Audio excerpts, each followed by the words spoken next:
Assalamualaikum warahmatullahi wabarakatuh. Perkenalkan, nama saya Rizal Sirojudin dengan NIM 2014-20082 jurusan Perbankan Syariah kelas C. Di sini saya akan menjawab pertanyaan dari kuis 1B yang diberikan oleh dosen Bank dan Lembaga Keuangan Syariah yang terhormat, yakni Bu Yani Agus Priani, Magister Ekonomi. Sejarah berdirinya BPRS tidak bisa dilepaskan dari pengaruh berdirinya lembaga-lembaga keuangan seperti bank kredit kecamatan, bank kredit usaha rakyat kecil, bank karya produksi desa, atau lembaga-lembaga lainnya yang dapat dipersamakan dengan itu. Jelasnya, keberadaan lembaga-lembaga keuangan tersebut dipertegas munculnya pemikiran untuk mendirikan bank syariah pada tingkat nasional.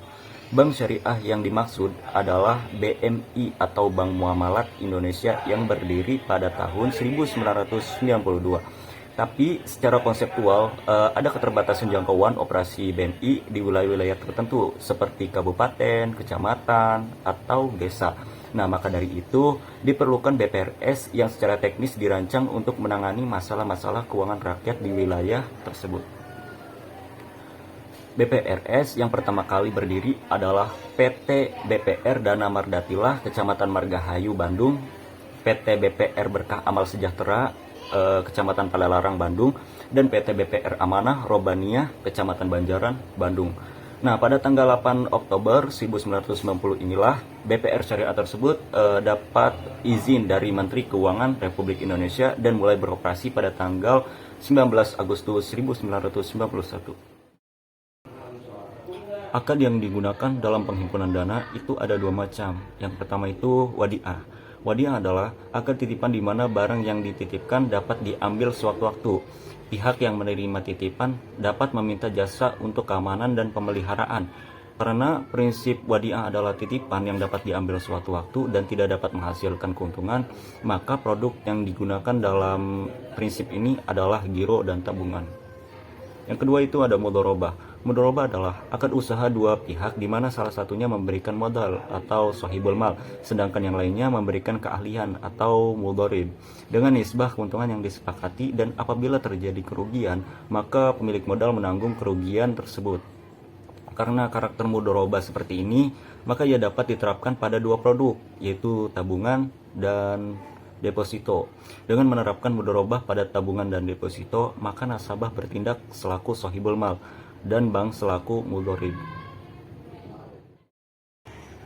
Prinsip dasar lembaga keuangan syariah itu ada 4 macam. Yang pertama ada keadilan. Keadilan itu yakni berbagi keuntungan atas dasar penjualan real sesuai kontribusi dan risiko masing-masing pihak.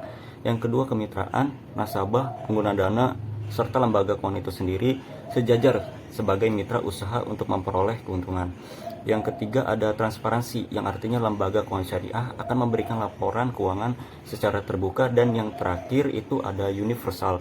Universal itu artinya tidak membedakan suku, agama, ras, dan golongan dalam masyarakat sesuai dengan prinsip Islam sebagai rahmatan lil alamin. Selanjutnya itu ada kendala dan strategi asuransi syariah.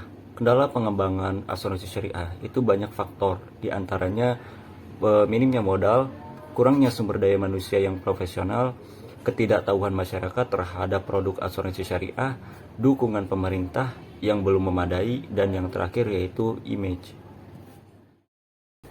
Strategi asuransi syariah.